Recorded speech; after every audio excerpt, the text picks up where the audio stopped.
So he said, now if they want to have any knowledge, I want the husband to be respected as a place of knowledge. Let them ask him at home. Why? Why would that let him ask him at home? First of all, it was embarrassing to him because the Bible expected a man to be strong enough and deep enough in the Bible that he would teach his wife certain things. So if my wife raised her hand up in church and said, why do we baptize in Jesus' name? And you are her husband, that make you look bad because you haven't educated her.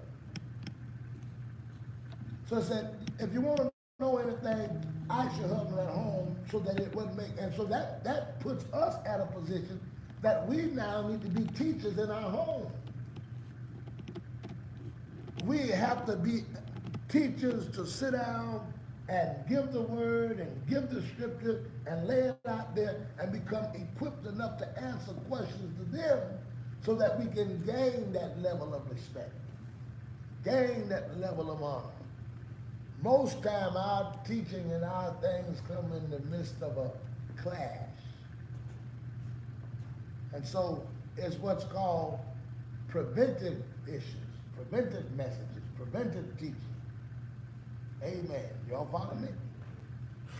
And so I'm dealing with how to properly correct a wife. Two things that you have to remember. You got, Jesus had 3 titles that he walked in: Father, Son, Holy Ghost. But all of those titles had distinct different roles. They're not different persons, but different roles. And he clearly makes a separation in his titles because each title that he held did something different. The Father was, in fact, the creator. It's him, but he's the creator. And the Son is the Redeemer. And then the Holy Ghost is the indweller. It is the same God, but he moves in time at a different place and in a different manner. You have to be able to separate and yet incorporate your husbandry and your pastoral duties, but yet have the respect of the pastor, but yet be able to separate and distance the two.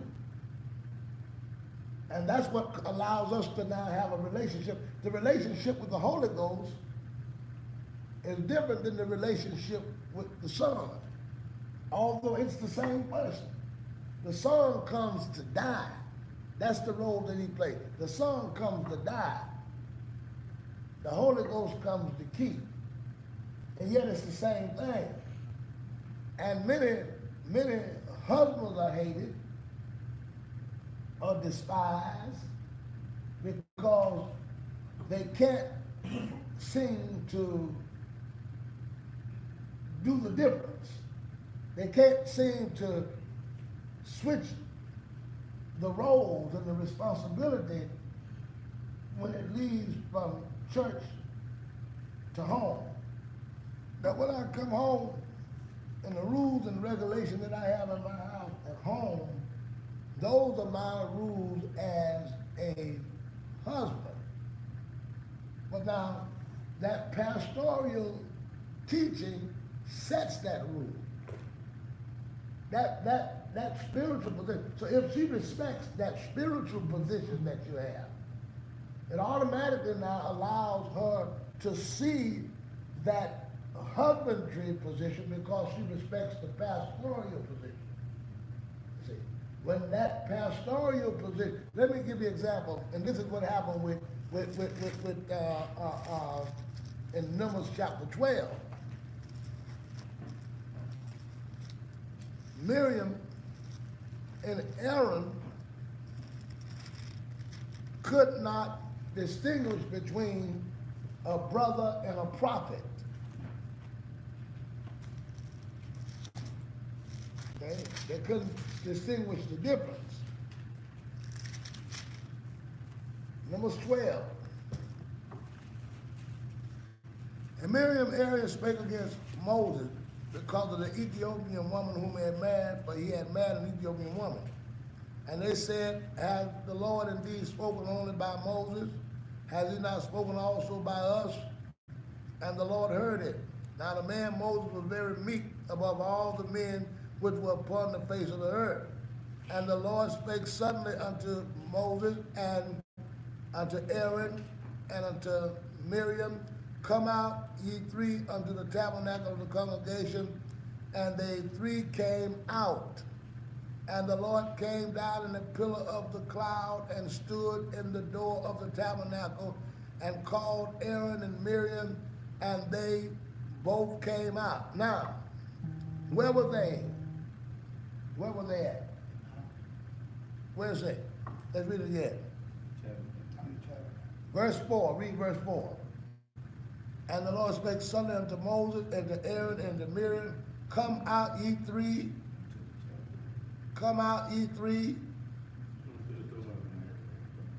unto the tabernacle of the congregation. And they three came out. And the pillar of cloud came down on the pillar. So this discussion that they were having was in the vicinity of what? The tabernacle. But was this a tabernacle issue? Was this a spiritual issue?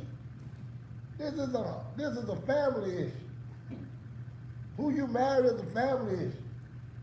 And they now are bleeding that into the tabernacle. You see, and God got a problem.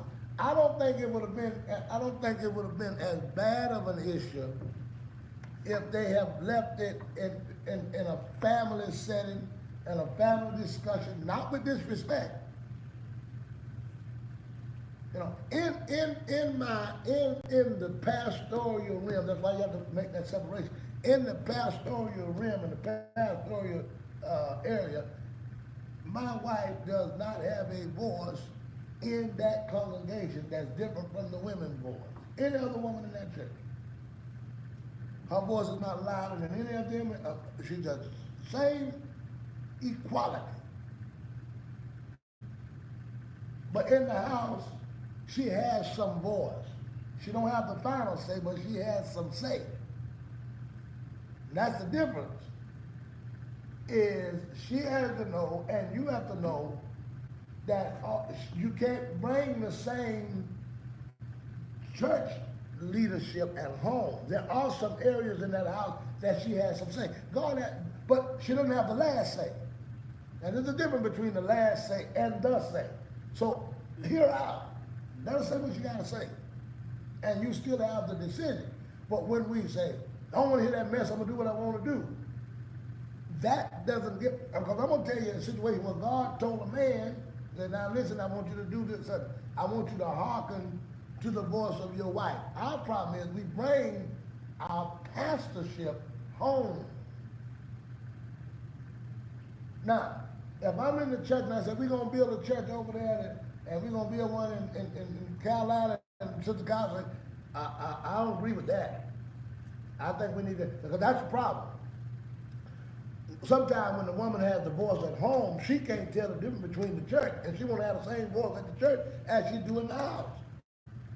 And then the problem that I have, we want to have the same authority in the house that we do in the church. We still have authority, but that authority does give her some voice in the house, not the last voice. And I'm not intimidated with her voice because I understand that I have the power to make the decision, but I still have to recognize her voice in the house. So I don't run my house like I run the church, because she has no influence in the church. And if your wife has influence in the church that's over any other member in this church, then you are out of order. She shouldn't have any more influence, and I think sometimes they don't know that. And that's what caused the problem. Because they think that you're honey at the church rather than pastor at the church. And the problem, that's where the big problem comes from. Because at the house, if we're dealing with furniture, we buying furniture together, we buying groceries together, we buying stuff together, and we agree that, and she say, honey, I don't like that blue. I don't like that green. And you say, okay, baby, well, we gonna get something else. But then you go to the church, and now you designing the pulpit based upon what the Spirit done told you to do, and you say, oh, you know what, we're gonna build a pulpit this way. I don't really like that. The minute you allow that to go on, you have violated God's rule for the church. And you have to make that distinction to say, and she has to know, baby, you don't have the same voice in the church that you have in the house, and you have to teach that. Put a difference between holy and unholy, clean and unclean. God says the difference. Put a difference between God's house and your house. And that's where most pastors face the challenge, and sometimes that's where a lot of the wives get discouraged, because they want to have that same voice in the church as they have in the house. And you cannot violate that. And you see, this was the problem with, and I'm going to go through, but this was the problem with Miriam and Aaron. They want to bring the family authority into the tabernacle. If they want to discuss who Moses married, I don't think it would have been a problem to discuss it at home. But they're around the tabernacle, and then they spiritualized. Listen to what he said. And the Lord came down in the pillar of the cloud and stood at the door of the tabernacle and called Aaron and Miriam, and they both came forth. All right? And it seems to me what the Lord is saying is this. The Lord is saying, I don't want to handle this in the tabernacle. Y'all come out the door. Y'all come out deep. Y'all come right here. I want to handle this in here. Because this right here, it's family issue. This ain't church issue. Bring it on out. Then God said, and he said, hear me my word. If there be a prophet among you, I the Lord will make myself known unto him in a vision and will speak unto him in a dream. My servant Moses is not so who is faithful in all my house. With him will I speak mouth to mouth, even apparently, and not in dark speeches. And the similitude of the Lord shall ye behold. Wherefore then were ye not afraid to speak against Moses, my servant? Now, let me share something with you, and I want y'all to get this, and this may shock you. Sometime in your house, God may give your wife, not in the church, not as the pastor of the church, but sometime in the house, God may give your wife some understanding and some knowledge in your house that he don't even give you.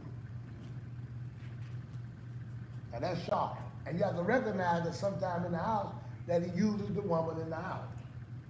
Okay.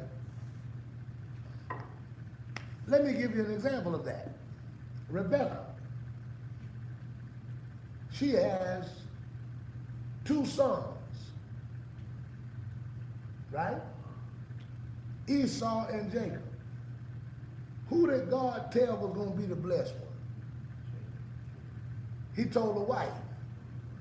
And the husband didn't even know it.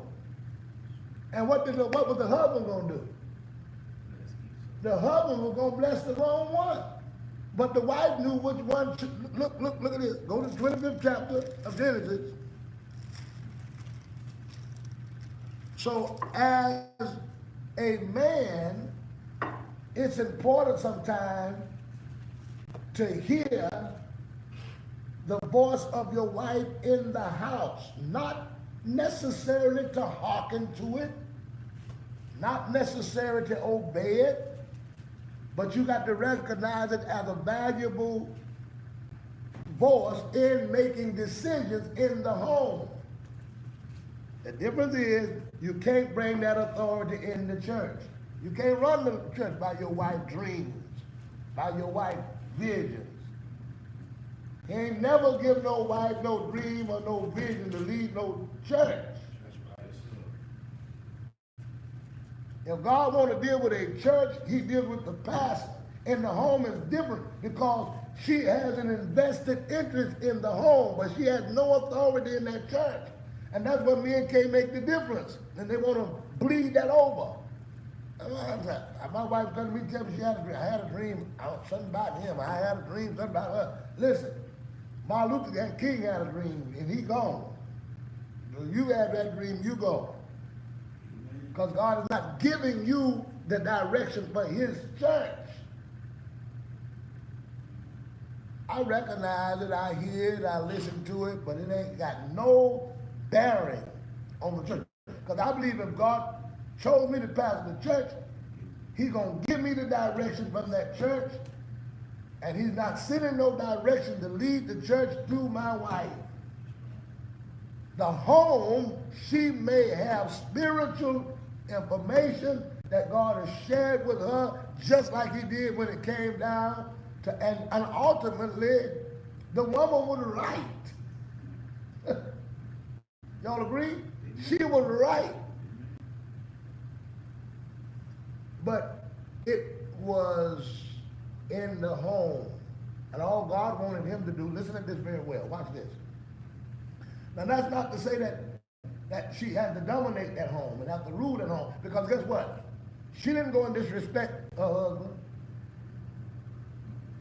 And you don't even pray, Negro, you don't, hero, you don't know nothing about no God. The Lord told me this to bless one. You mess it all up. She didn't go in that manner. But God dealt with her. 25th chapter, watch 25th chapter. Listen to this. And at verse 25 and 21, and Isaac entreated the Lord for his wife because she was barren, and the Lord was entreated of him, and Rebekah, his wife, conceived. And the children struggled together within her, and she said, if it be so, why am I thus? And she went to inquire of the Lord. And the Lord said unto her, 2 nations are in thy womb, and 2 manner of people shall be separated from thy bowels, and the one people shall be stronger than the other people, and the elder shall serve the younger. And when her days to be delivered was fulfilled, behold, there was twins in her womb. Now, she knew what was going to happen, and she knew what was going to be. I think that she caused a little confusion because she separated her son, because God had given her the vision of what should be. You know, Isaac and Jacob almost killed each other. I think she knew what it should be, and she devised a plan to try to get the blessing over there when really she didn't know. God was just showing her what was going to happen. When God got ready to bless Jacob, he was going to bless him. He was going to wrestle with him and give him his blessing. She didn't have to go give it to him. But she thought she had to interfere. But the fact is, God did share some information with her. And then if you go over to the book of Genesis, chapter 21.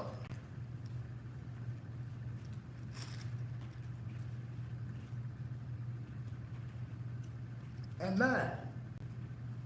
And Sarah saw the son of Hagar the Egyptian, which she had born unto Abraham, mocking. Wherefore she said unto Abraham, cast out the bondwoman and her son, for the son of the bondwoman shall not be heir with my son, even with Isaac. And the thing was very grievous in Abraham's sight because of his son. And God said unto Abraham, let it not be grievous in thy sight because of the lad and because of the bondwoman, and all that Sarah has said. And all that Sarah has said, what does that say? Hearken unto her voice. What does God tell Abraham? Everything that Sarah told you, what he said? Hearken to her. Listen to her. Now, in one place, God tells a man to hearken to his wife, but another place, Genesis chapter 3, he cursed one. So now I got to know the difference of what to hearken to. Because in Genesis 3:17 it says, And unto Adam he said, because thou hast hearkened unto the voice of thy wife, and eaten of the tree of the knowledge that I commanded, saying thou shalt not eat of it, cursed is the ground. Now one guy was told by God to hearken, and the other one told, I'm going to curse the ground because you hearken. What's the difference? One came with some spiritual information. The other one came with some natural information about their home relationship. So where God give one some say-so in one area, he told Adam in the spiritual aspect, she should have never been able to tell you what to do in the spiritual aspect. So y'all see the difference? Yes, sir. The same hearkening. And if we don't make that difference, that's what has ruined the church today and messed up the church today. Because men can't make the difference between home and church. He said, hearken to her about the home issues. But Adam, I'm gonna curse the ground because you hearken. See the difference? And when we don't make that distinction, that's what. And so those are the things that you have to correct by teaching. I said, honey, now I want you to understand, when it comes down to the church, it comes down to the authority of the church, you don't have the authority over here, and you don't have the say over here like you have over here. Everybody follow me? Yes. That make any sense? Yes. Let me show you something. Matter of fact, let me show you something.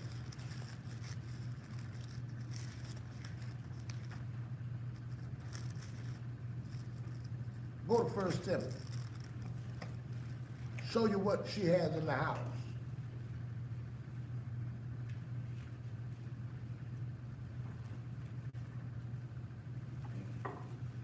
First Timothy 5 and 14. Watch her voice in the house and then her voice in the church. Watch this. I will therefore that the younger women do what? Marry, bear children, and do what? And do what? Guide the house. I want her to guide the house, but she can't guide the church. And that becomes the problem. If you done had cause this is what happens. In the house, Bishop, I'm a father, she's a mother. In the house, I tell the children some things to do, she tells the children some things to do. Now, we got to step into another realm where she ain't no mother. I'm a father, but she don't have the mother authority. You see? So she step over into, and one of the things that have destroyed the church and messed the church up where they make this happen is I don't care how young you are in some churches. If I'm 20 and I'm called the pastor, 25 I'm called the pastor, they automatically call my wife the mother. And so they think now that because I became a father, she became a mother. No, it ain't. I can be a father and she don't become a mother till she's 60. So she won't associate that same type of authority in the house to the church, because once we come over, now I'm her father in the church. I'm her pastor. Now, is she able to transition over here as a 30-year-old, and I got a mother over here, a 60-year-old that got the wisdom, and now when she trans over here, she ain't the mother like she is in the house, but she's a daughter to that mother that's 60, and I'm her father in the gospel as my wife, and a woman over here is 60, so she has to relinquish her authority and submit to another woman in the church, and that other woman, which is the mother, and myself, which is her husband, parent, and I don't want to use that term parent with the mother, but be able to exercise some type of leadership. So what they do now is come over here and they hear me, Elder Singleton, tell one of the brothers, hey brother, don't do that. And she feels like, well, this song, he father, I'm mother. That's right, brother, don't do that. No. We done transition over. And when you step on this side, glory to God. Go over to Matthew. I hope this helps. Go to Matthew chapter 14. This is the big problem in the church today. 14th chapter of Matthew. 13th chapter. You don't automatically carry your same family relationship and family authority when you transition in the kingdom. So this is home, this is church.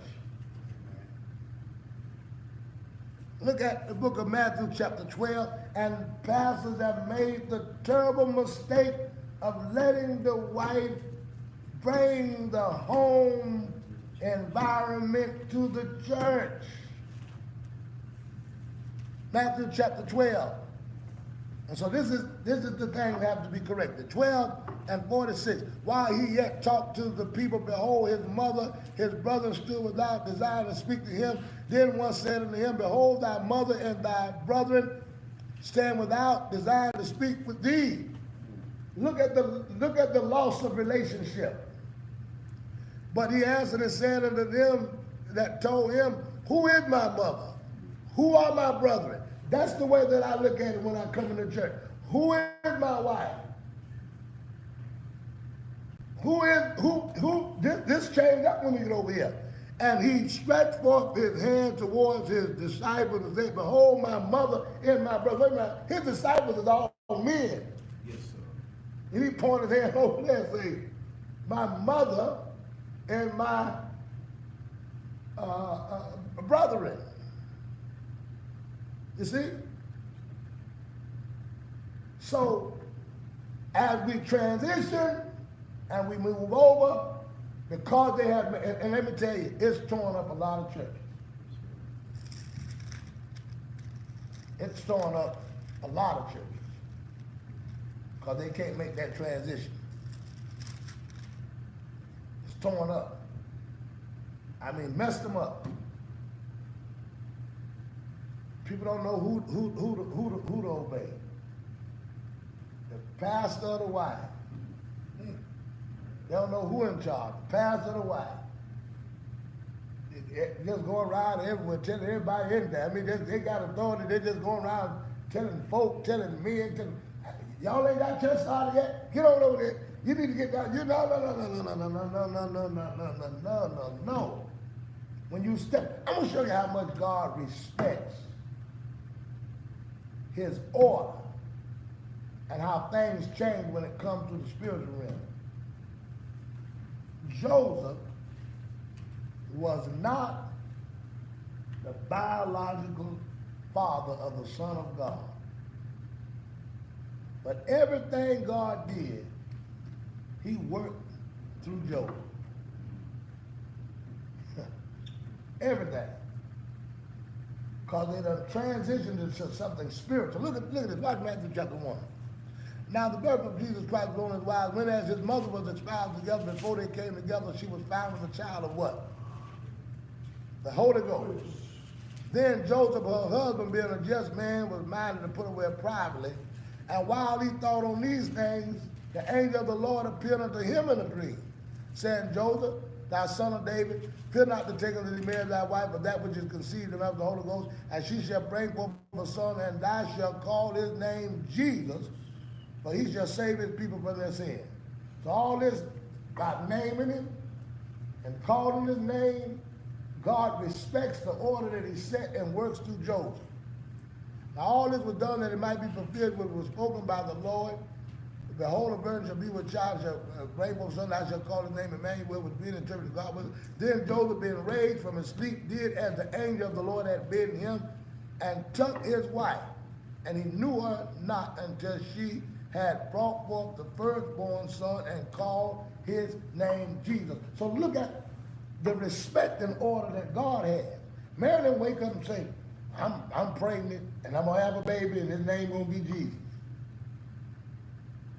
The order of God was, this is a spiritual thing. Joseph, your wife is pregnant. She's gonna have a son. I want you to name it. His name is gonna be Jesus. Don't bother your wife. until it's over. Mary didn't just go down there, don't bother me, don't touch me. I'm pregnant. God done got me pregnant, don't bother me. Now we often talk about how Mary was used of God and how Mary was, oh, Mary, Holy Mary, but we need to talk about Joseph too. Because this is the man that just got married and him and his wife got married, and the man looking for a honeymoon for 9 months. He can't even have a sexual relationship with his wife for 9 months. And God done messed up their honeymoon. That's a powerful man. But God talked to him and spoke with him and respected him in that order. So as we now transition to the church, and I said all the time, you have to now correct the thinking of the wife, correct the thinking. And I got to correct the thinking as to her understanding the house of God is not our house. But if you go to many churches, and you all will agree, and I tell everybody, Sister Cowell is very well active in the church. She's an active person in the church. But she has to understand, and she knows that she does not have the same authority in the church. That's why we're having this issue with pastor and co-pastor, to bring that home feeling in, and the transition, that home feeling into the church. The mama and daddy mentality. The sisters, and I never forget, and I've always been very, very firm on this. I mean, very firm, with women under 60 being called mothers, because I know what spirit it brings about. So they used to say, Mother Kyle, you're not a mother. You're not a mother. You'll grow into that. And somebody have a problem with it, and this is the problem that they have with it. How can you be a father and I not be a mother? Because Eve was technically Adam's child. Yes, she was his wife, but she was his child. She was born from him. So now she has to learn to respect him. That's why to this day, I hear men say, Mama. I don't call my wife no mama. But she all right calling me daddy. So how that pass? How can she call you daddy, but you can't call her mama? She can call me daddy because the woman came out from man.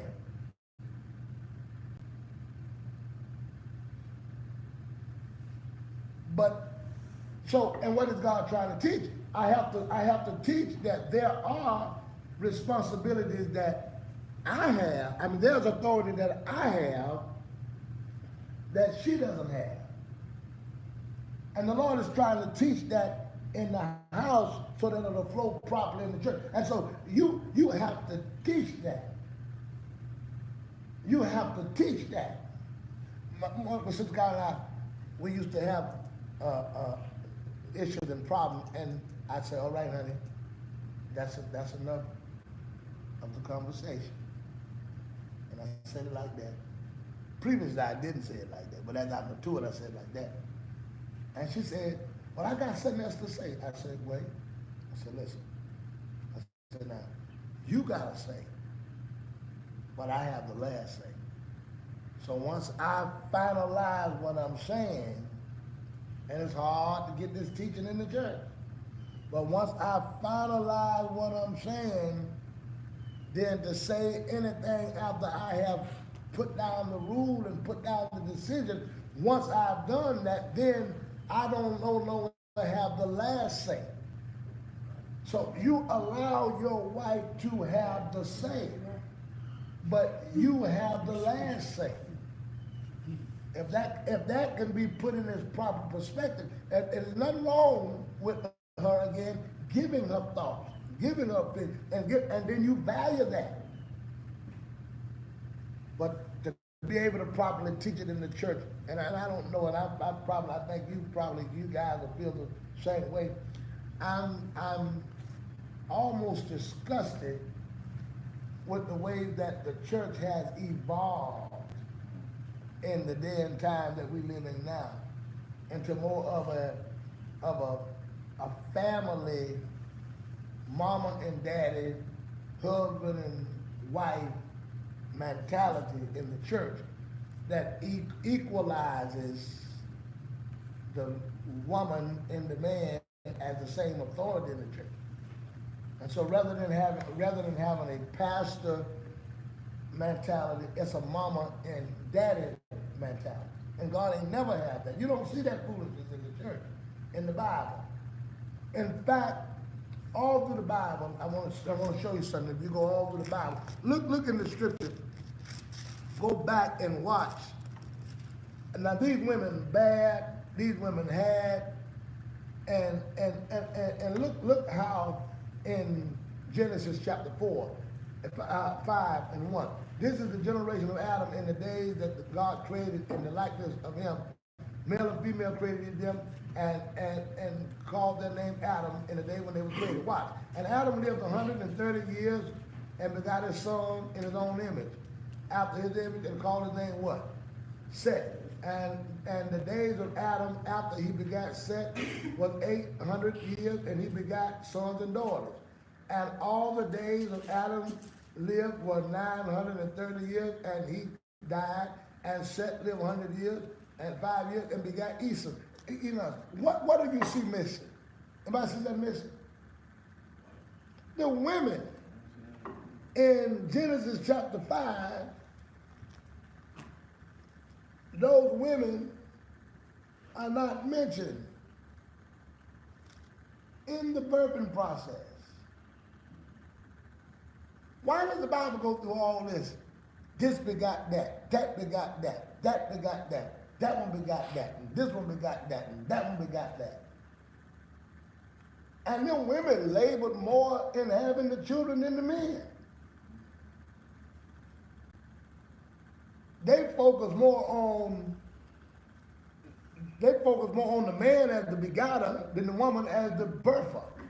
You know, we'll say, oh, you know, what's the name, had a baby? Yes, Such and such pregnant. But all this scripture say, he begot, male begot, because they simply wanted the system to know and wanted it to be known, and woman to be able to accept that her husband can get some honor, some privilege and authority that she won't be able to have. There's church jealousy that goes on. Whether people do something for the husband and the wife get mad, well, they don't never do nothing for me. Why? Why is it not necessarily to recognize the woman individual sometimes? Because she is the man in him. That's why they didn't name her, because she's part of him. When he begot, she begot, because she's his real. Amen. So when they recognize the husband, they're recognizing you.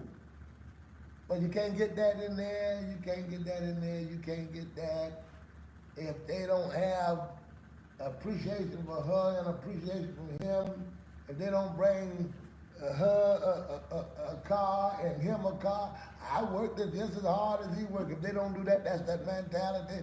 There's that mom and pop mentality. And a church can't grow that way. It can't be properly functioned that way. It won't be properly administrated that way. And so that's what we got to do, is correct the thinking as we transition. And guess what? The women are respected. The men are respected. And then now the wife looks at I've seen it so many times when the man of God is up. I've been in churches and the pastor's up talking and saying, we're gonna have business meeting next week. And the wife said, oh, next week? Oh, we got something next week. You don't do that in front of the public. That ain't the way to run it. That ain't the way to do it. So you got to correct the thinking. Because a lot of the hurt that they experience is because they don't understand the order of the church. So you're the one that have to say, now listen, baby, and we've got to do a better job as a church, teaching it, sitting down. And a lot of times what has happened is, when we were right here at Harb, my wife was one of the greatest supporters here. Church was small. They helped build the work, help get the souls saved, help get the folk in, help do the labor, help do this and help do that and help do that and help do that and help do that and help do that. So they feel now as the church starts getting up and up and up and up and up. Well, we built this together. We did this together. We worked on this together. So this is like a business deal. You can't get that business mentality. Bishop, they got it. Elder, they got it. It's that business mentality. Now, I don't expect anybody to not appreciate and even not to do and even not to compensate your family, my family, your family, and recognize them as time begins. And the church has to be taught to support the people that have invested and given into the church. But that doesn't mean that you take the place of authority. Somebody asked me the question, say, and I want folk to get this, they say, when they come to the Bible, when they come to the church, say, y'all have some strong men. Why y'all got so many men? Because we let them be men. Amen. It worked. If you look out to the church, the average black church has a slightness in men. When you look over to the side of the church and you come down there, we got all these men. And people come to church and say, man, y'all got some men. And young men. Why? Because they can be men. When you get folk in an environment that they can't be men, they won't come. They can't be men. Why? Because the men feel like boys under the mama and daddy mentality. And that's the truth. And then what sets in is that what's going to end up happening if we don't correct that issue, that woman now becomes jealous of men. The wife becomes jealous of men when they come into church, and they start attacking them and turning the pastor against the men because the men threaten their position. And don't mind no weak man. And you got a weak man that sit up there that gravitate to them. So there's a certain type of man that these kind of women like. In that pastoral position, that kind of easy and soft man that don't have no Bible, don't have no knowledge, and won't stand. She'll gravitate to him. Oh, brother, such and such is such a good brother. You know why? Because he's a weak man. But then God starts sending some strong leaders, some strong preachers, and some strong teachers who may just have some qualities that the husband has. Bishop McLeod is a powerful man of God. And he's out there on the field doing just as much work out there saving souls that I'm doing.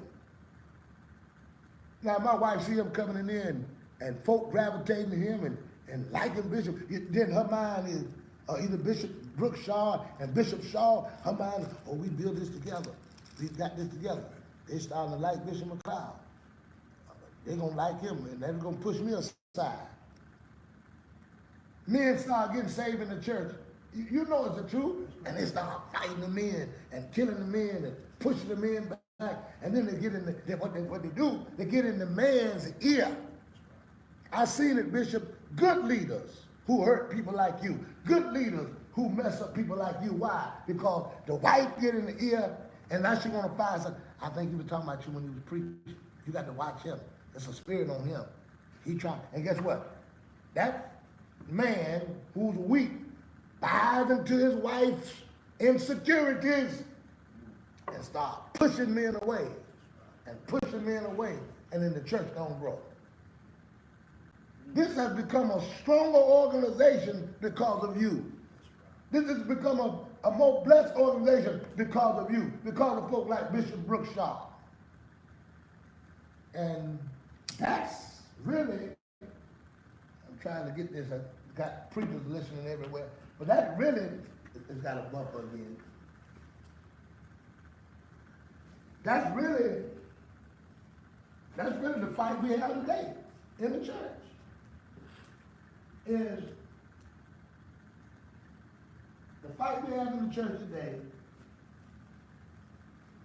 is being able to find a place where you can really comfortably minister without being fought by the leader or the family previous, because somebody in his ear is threatened that he's gonna get. And you, when you walk in an environment like that, y'all ain't, you ain't seen nothing. Yeah, it's kind of, I think it's buff. It's kind of, okay. You ain't seen nothing until you walk into a environment. And I need to reconnect.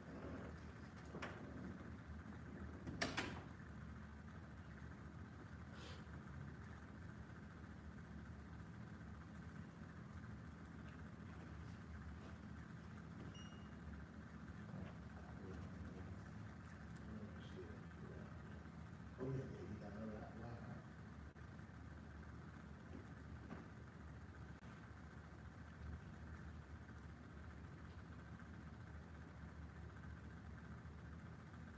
Yeah, hook his Wi-Fi. I'll do it.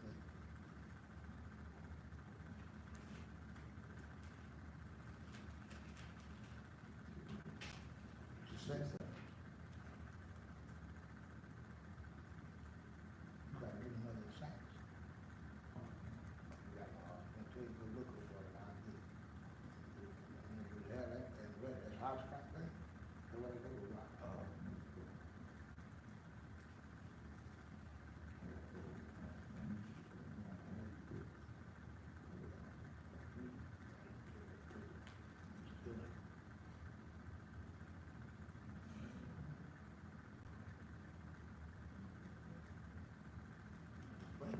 good, man.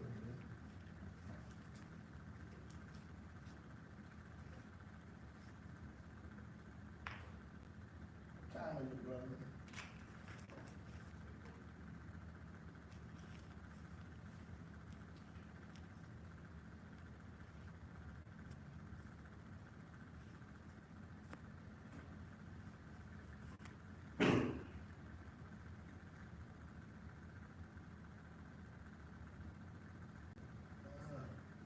Well, all of a sudden, it just went out. The devil didn't want that.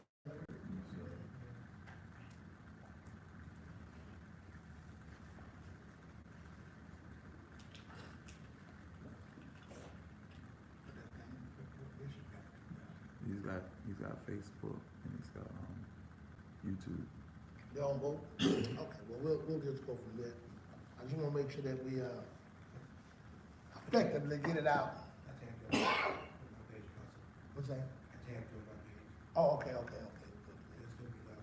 Brother Leo, man, I heard you preaching up something the other day. Man, you were preaching like a wild man. I said Bishop McLeod and took him out the woodwork. Boy, you were preaching up something. That's evangelism, man. And to see the product that you have become. That's what this is about. And then he went over and got Bishop McLeod went over there and got a pine tree and brought him in the church. You over there, you know, went and got a pine tree and brought him in there. How you doing, 7 foot? How you doing? I'm doing all right. Good to see you, brother. And you can reach way down there and pull the devil out. Put him on down, boy. Amen. It's good to see souls. and see the work of the Lord. Well, we're still recording, so it'll pick up.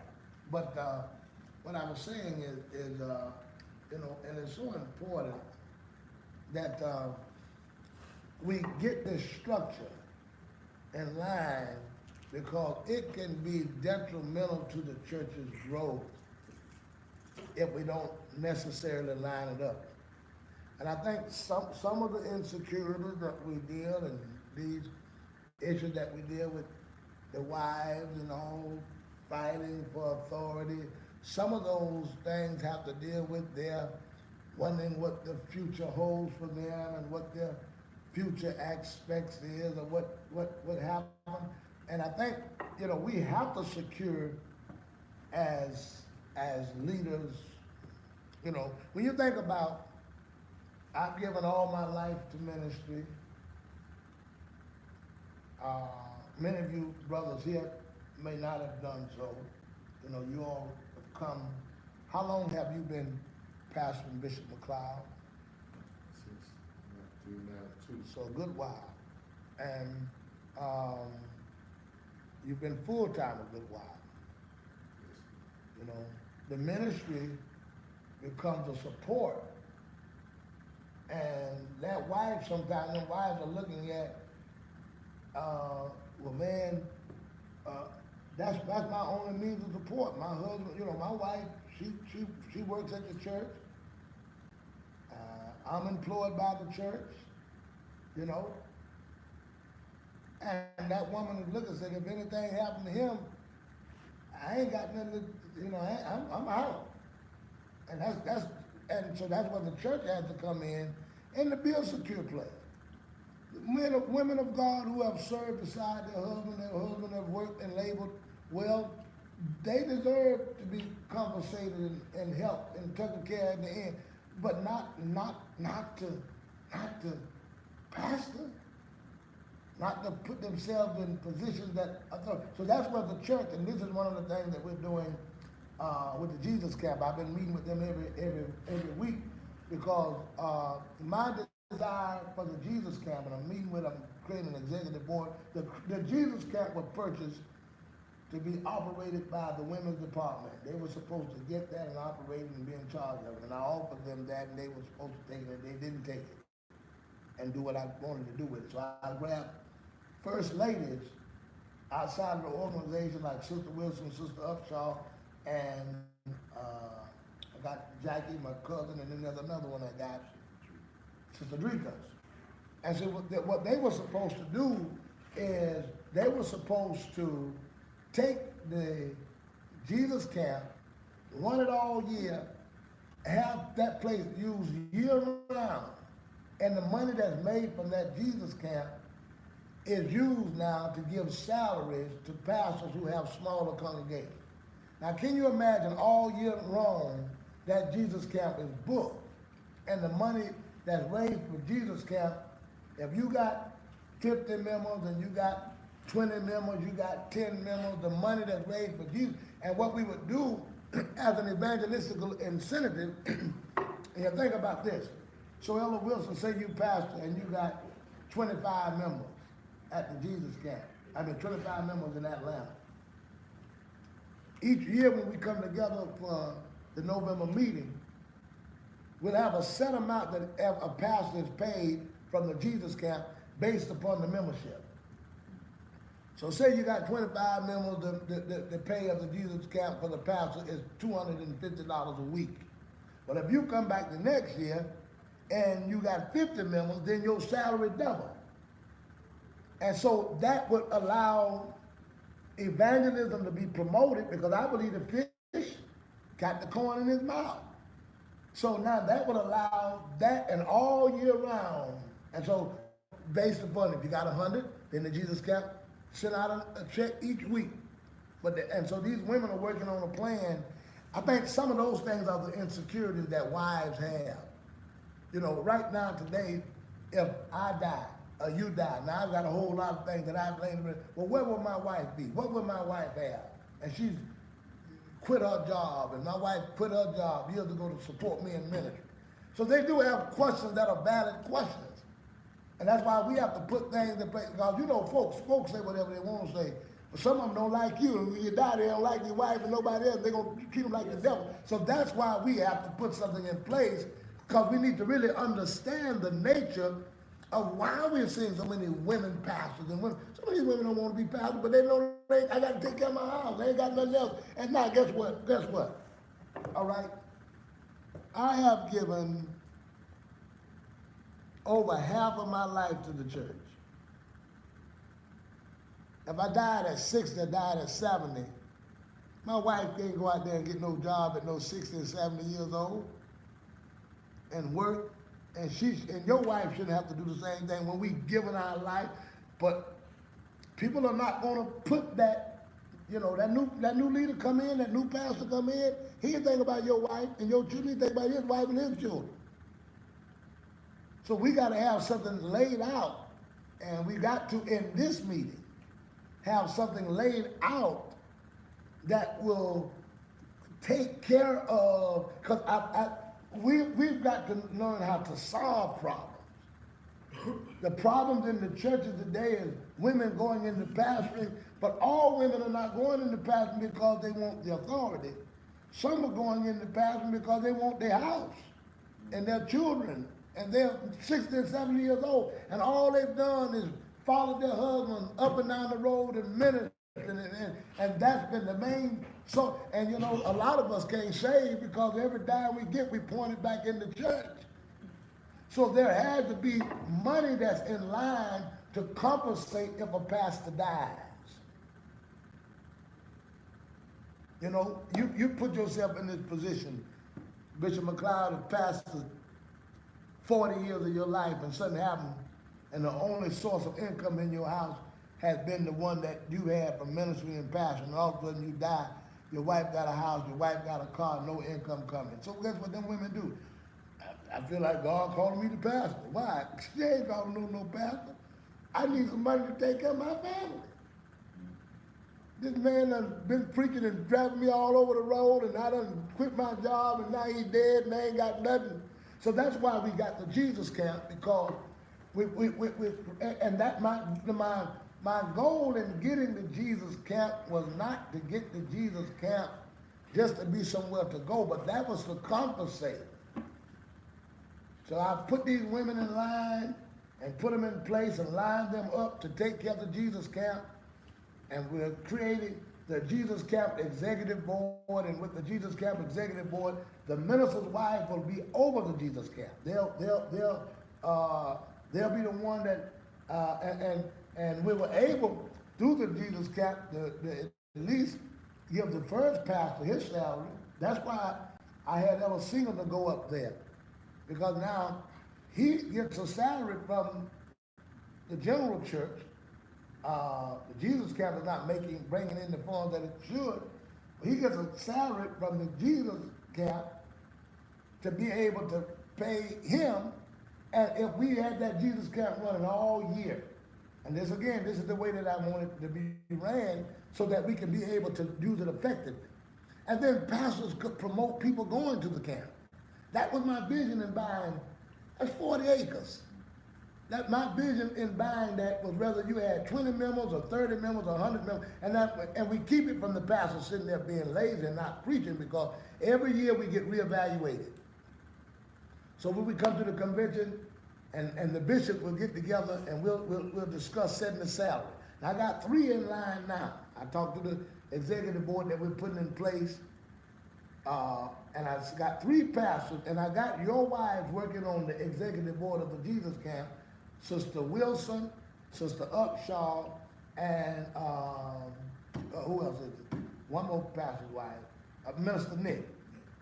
Because those are the 3 first that I want to give salaries from the Jesus Camp income once it gets to that place. Now what this would do is the people that's coming to the Jesus Camp salary, and coming to the Jesus Camp to use the Jesus Camp, each year, each month, we'll be able to send salaries to the pastors, whether you got 25 members, whether you got 50 members, whether you got 100 members. We'll be able to give you that, and each year when we come to the convention, we said, all right, what is the membership, Ella Wilson? And we got proven membership.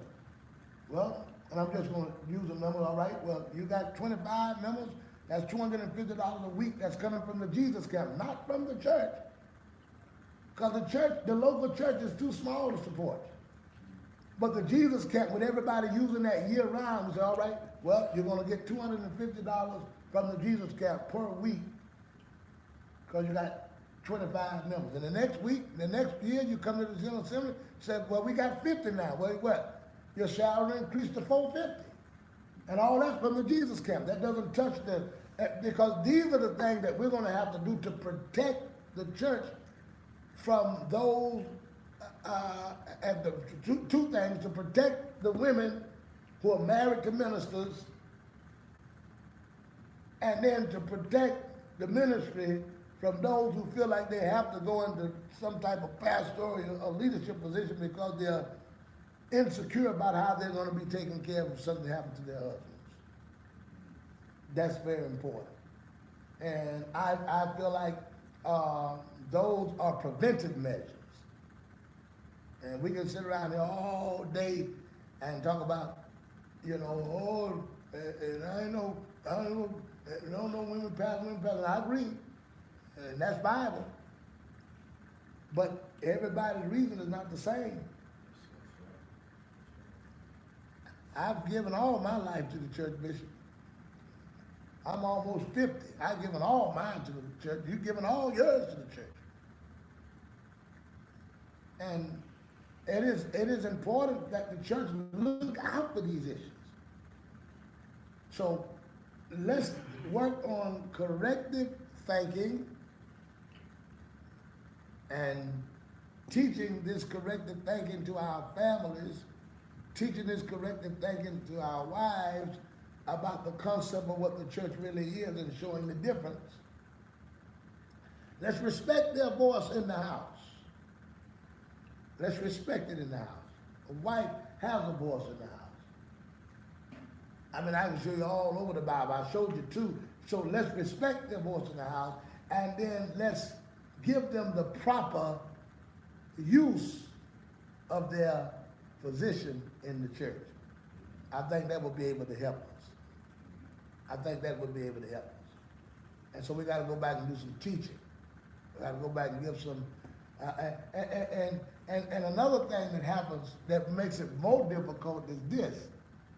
If I start a church and it's all family when we start, so me and Sister Kyle go out, and the Lord help me, we go out and start a work, and the work starts with me, her, DJ, Claytavia, and Claisha. And so now in that church setting, it's all family. So I handle the church like family because that's all I got in there. And I got my mama, got my cousin, and I tell DJ in church, boy, stop that. Taste it out. Now when folks start coming into church other than family, I ain't switching out into that same mentality. So this is how we had to do it, and it was difficult, but this is how we had to do it. Even though we had family in the church, like my children, like my son and my daughter, I still had to handle them, the church, like a church. So my wife said, Pastor, and my son say, he wouldn't say daddy, he said, Pastor. Y'all done heard DJ in church when they ask a question. He said, Pastor, I want to say something. Don't say daddy, I want to say something. He said, Pastor, I want to say something. And if there was an issue that he did in church, or my daughter did in church, I addressed it as a pastor and not as a daddy. Because if you got that family, you know, I wouldn't call her Lisa in church. I said, Sister Kyle. Even though it wasn't nothing but family. Because we're looking for one day that it grows out of the family. And if it grows out of the family, I can't keep that same family spirit. So don't even start it. Don't even start it with the family feel. It's the church. Moses was the prophet, his brother was the priest, his sister was the prophetess. You see? So my mother, I call her Mother Cow. My mother,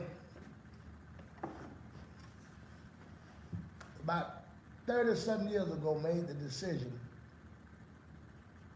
not to be a member of the church I pastor. My mother drive across the city that I live in to go to a whole nother church. Why my mama gonna pass me by and go to church all the way in Lakeland and I'm right over here in Winter Haven? Because she couldn't adjust to that first part of pastoring. And I know what she was doing. She was using her wisdom because she knew this is her son. And for her son to say, no, I'm going to make, so she made that transition to adjust so that it wouldn't have that family. Now we've grown and she's gotten that and she's been able to do that. And that was a hard transition.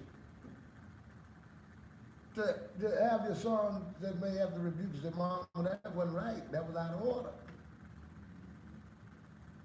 So, and what happens, it distracts people from coming. It distracts people from coming. It keeps people from coming.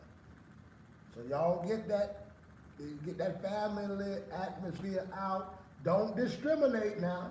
You don't discriminate. Use the family in the church. But let them know the difference. Let them know the difference.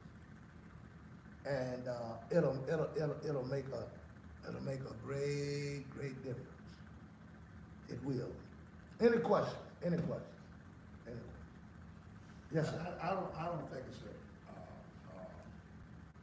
I understand what you're saying. I had a situation probably a couple of months ago.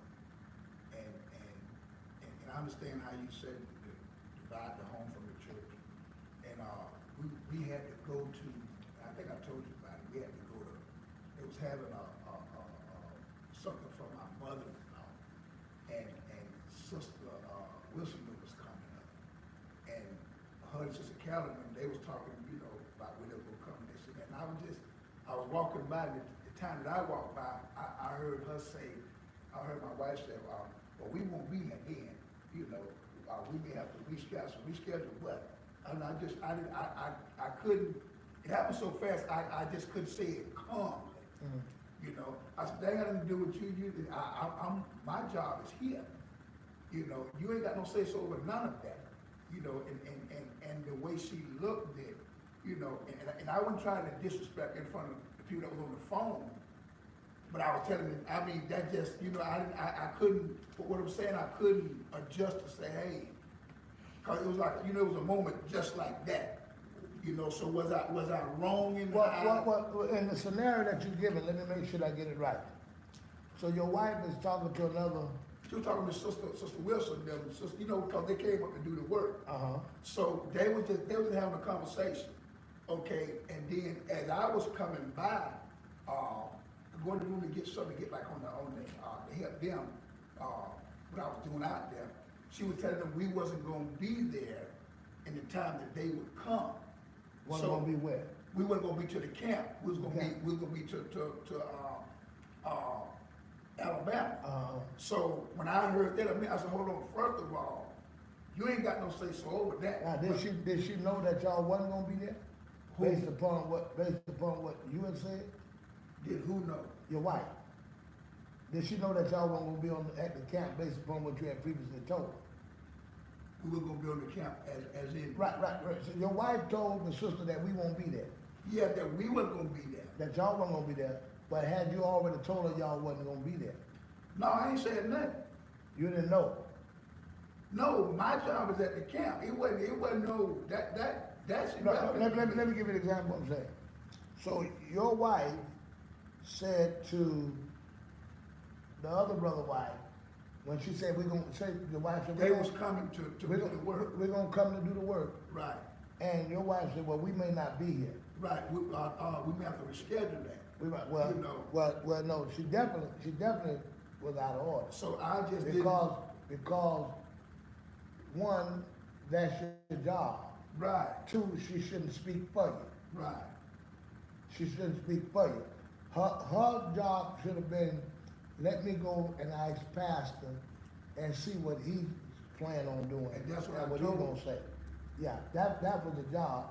She shouldn't have never spoke for Even you. though we was in the house. Yeah, you was on the house, but you wasn't dealing with a house issue. Right, right. Cause I You in the house. and that didn't happen. See, I'm not, you in the house, but that was church business. That's right. That was church business, and sometimes that happens. You in a meeting and everybody asks you say, Pastor, we got church tonight, and your wife said, no, we won't have church tonight. No, that's me. They speaking. It's disrespectful for somebody to ask you a question as the pastor, and your wife answer that question. That's right. If they're asking you and they're saying, because you might have told your wife they, they asked the wife, there's something they asked, Pastor, what is the Bible lesson gonna be on Friday? She said, oh, he gonna be teaching on this. That's not your question. Anytime, and I'm gonna tell you, anytime a question is asked to the pastor and his wife answers that question, she's in and she's out of order because that question was asked to him. And anybody else that answer that question, if you're riding with Bishop McLeod and Bishop McLeod is the highest of authority in that car, and they ask you all, are y'all coming to eat with us? And one of the brothers said, no, we probably ain't going. You out of order. Because you're not the one that's making the decision where y'all going. You ride with the bishop. If the bishop is in the car, he speaks whether you're going or not. That's right. You don't do that. And that's the same thing in the order of a home. If y'all sitting down and y'all in the car and they say, are y'all going out to eat? And the wife said, no, we ain't going. Even though she know y'all ain't going, she ain't the one to speak.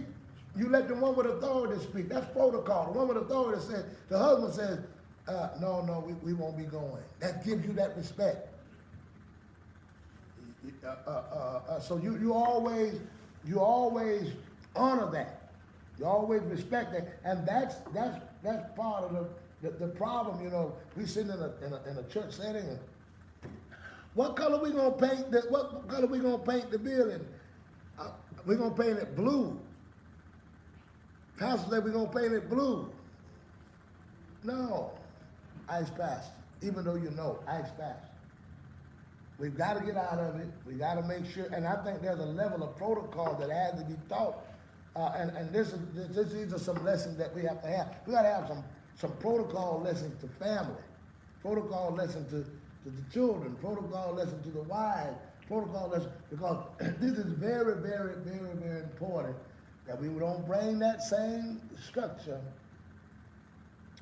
I had something happen one time, and I had to hit my wife what's going on.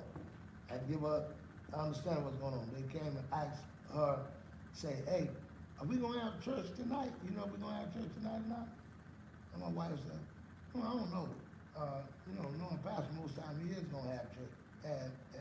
And I said, you know what they're doing? They're trying to put you in a position that you shouldn't be in. So the next time they ask you, are we having church tonight? You tell them you need to ask pastor. I'm not the pastor. I don't know. I don't know those. I can't answer those kind of questions. Who preaching tonight? I don't know those kind of questions. I can't give you those kind of answers. So that's why certain information that I don't, it's not proper for you to discuss with your family. It's not, because it's not the family business. There are things about the church and things about the business of the church that, and let me say this, as a commissioner, and when you're a commissioner on a particular board or commission, you can't discuss things about the business off the record to each other. The time that you discuss those is when you come together. So we have church discussions at home, and that's what makes that wife feel like it's appropriate for her, because you're going home asking her how to solve church problem. Oh, Deacon, what's his name? Man, I was with him today. That joker gave me such a hard time. And the wife said, hey, you ought to find her. She feel that way. And then she come to the church, so no, you don't even stop. Don't bring no church business on. Amen. Don't talk about it with your family. Y'all over sitting at the table eating chicken, talking about folk at the church and talking about the business. No, don't bring it home. It's got to be a difference. It's got to be separated. It's got to be holy. That's holy work. That's holy work. Any other question? Any other question? All right, no question. Yes, sir. And and I just wanna make sure I did it right. The other issue I had, we baptized one of the brothers' mother. And Baptized one of the mother's brother. and as I was going through the procedure with her, Mother Johnson, told her son to hold her legs down so her legs would come up in the air, you know, for her whole body would be what you call it. So, in the midst of me, trying to correct that, because I don't want the lady to think we just some, you know, some outdoor folk. Trying to correct who? Trying to argue about how I'm gonna do the baptism, because I didn't need him to hold her legs. What happened when I got ready to bring her up, I couldn't bring her up because his brothers didn't have her legs, you know. So when I told her to turn her legs loose, you know, and I finally stood up and everything, and I told him, I said, brother, you didn't have to hold her legs. And he said, well, Mother Johnson told us. So I told him, Mother Johnson ain't the pastor. Well, in that regard, you were wrong. Okay. Let me tell you why you were wrong. Now, and But I I didn't think, say it for- and I think in a sense, she might have been out of order in a sense, but not in a sense of disrespect. I'll tell you why. Because she was doing her part as a woman to make sure that she Right. don't expose herself. Right. And that's what you want women to do. You see, if I'm baptizing somebody, and if a woman in the church, and she's sitting on the row and she exposing herself, I ain't gonna go cover her, because she's gonna think I'm looking. Right. You know, so she's sitting up there, and I go put a cover over and say, oh, that nigga was looking at me. But if I tell my wife, I say, you go cover, that makes a difference.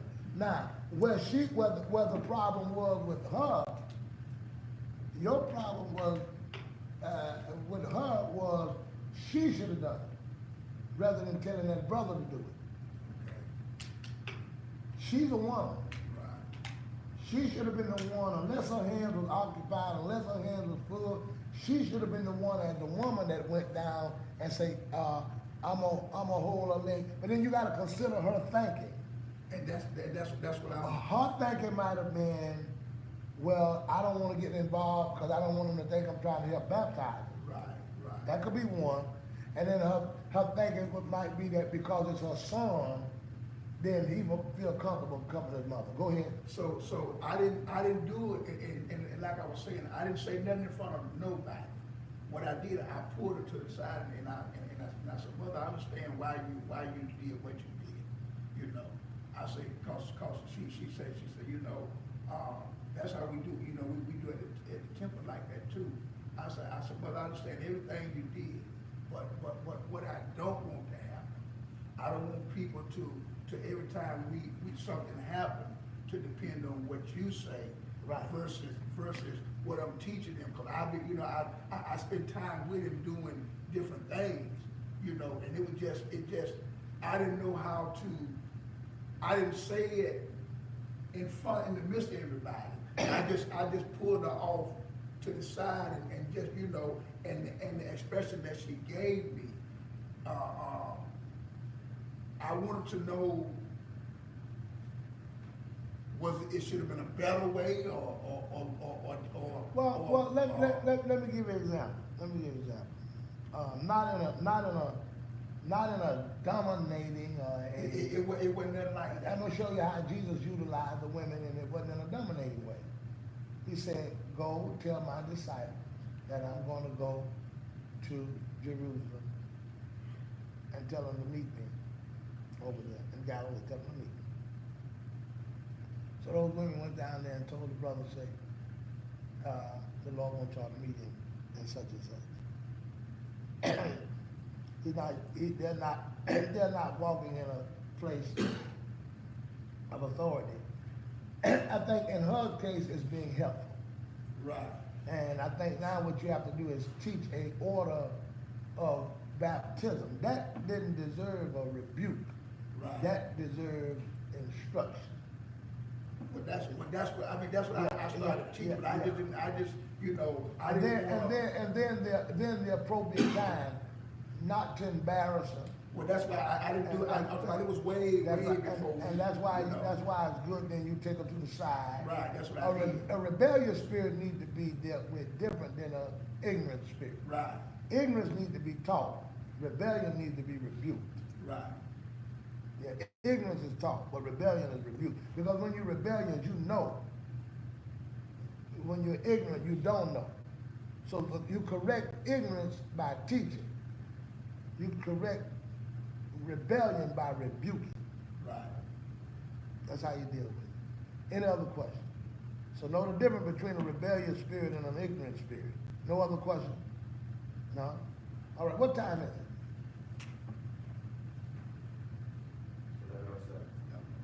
11:07. All right. I'm going to give us a 15-minute break, and we go to lunch at 12. And I'm going to come back and finish some more of the lesson that I have, and we'll go to lunch. So they gonna do that when he took out the dough boy.